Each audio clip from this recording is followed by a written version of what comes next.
Hi, my friends. Good morning to you. I'm here to read for you the Spirit's book, and I hope you like. And at the beginning, it starts with the life of Allan Kardec. He was the author of the book together with the spirits. So, some friends of mine have no time to read, so I'm doing this for them. Okay, so it starts like this. Anna Blackwell's preface to her version, updated into modern English by the translators. Hippolyte Léon Denizard Rivail. I don't know how to pronounce his last name. Rivail. Anyway, better known by his pen name, Allan Kardec, was born in Lyons on October 4th, 1804, into an old family of Bourg-en-Bresse, which for many generations had been honorably distinguished in the magistracy and at the bar. His father, like his grandfather, was an attorney of good standing and high character. His mother, who was remarkably beautiful, accomplished, elegant, and amiable, was the object on his part of a profound and worshipping affection that remained unchanged throughout his entire life. Educated at the institution of Pestalozzi in Yverdon, Canton de Vaud, he acquired at an early age the habit of investigation and the freedom of thought of which his later life was destined to furnish so striking an example. Endowed by nature with a passion for teaching, he devoted himself from the age of 14 to aiding the students of those of his schoolfellows who were less advanced than himself. He was so fond of botany that he would often spend an entire day in the mountains, walking 20 or 30 miles with a backpack in search of specimens for his herbarium.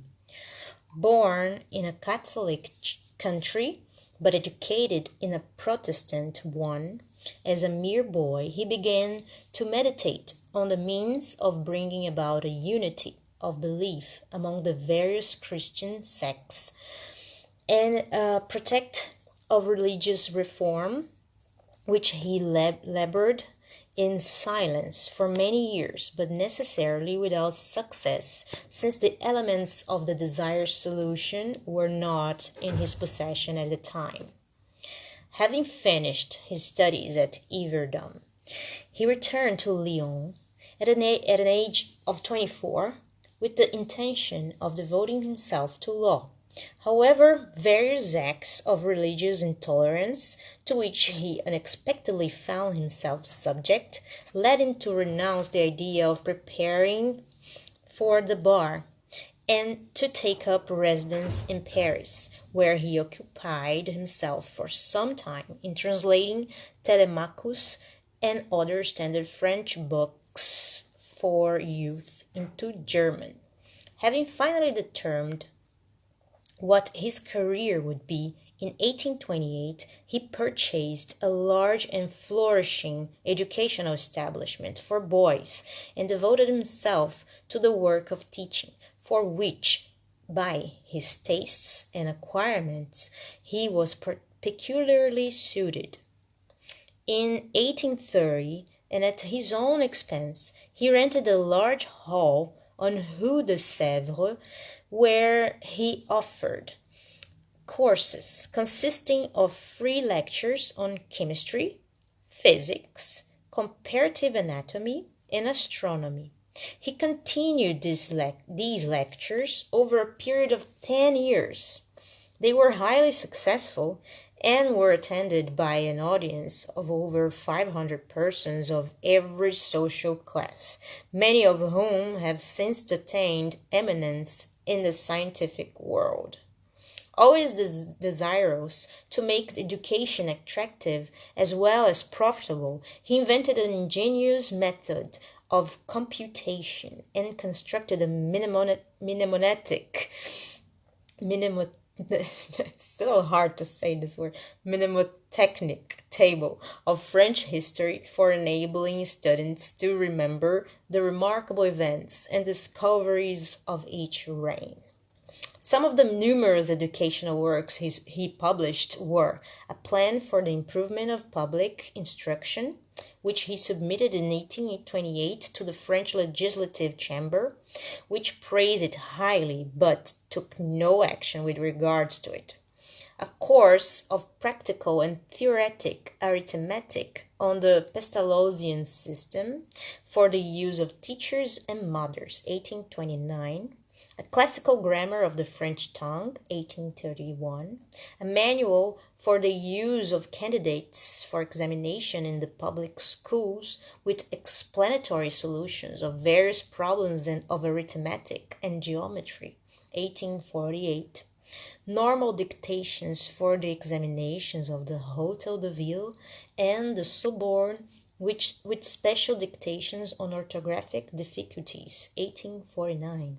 These works were highly regarded at the time for the publication and are still in use in many French schools. Their author continued to produce new editions of some of them at the time of his death. He was a member of several scholarly societies, such as the Royal Society of Arras, which awarded him with the Prize of Honor in 1831 for a remarkable essay on the question, "What is the system of study most in harmony with the needs of the epoch?" For several years, he was secretary of the Phrenological Society of Paris and took an active part in the labors of the Society of Magnetism, giving much time to the practical investigation of somnambulism, trance, clairvoyance, and the various other phenomena connected to the mesmerism.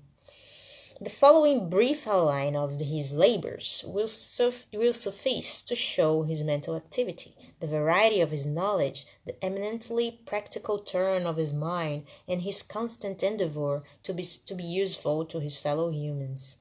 Around 1850, when the phenomenon of table turning was grabbing the attention of Europe and ushering in the other phenomena since known as Spiritist, he quickly divined the real nature of those phenomena as being evidence for the existence of an order of relationships that had until then been suspected rather than known. Those that unite the visible and invisible worlds.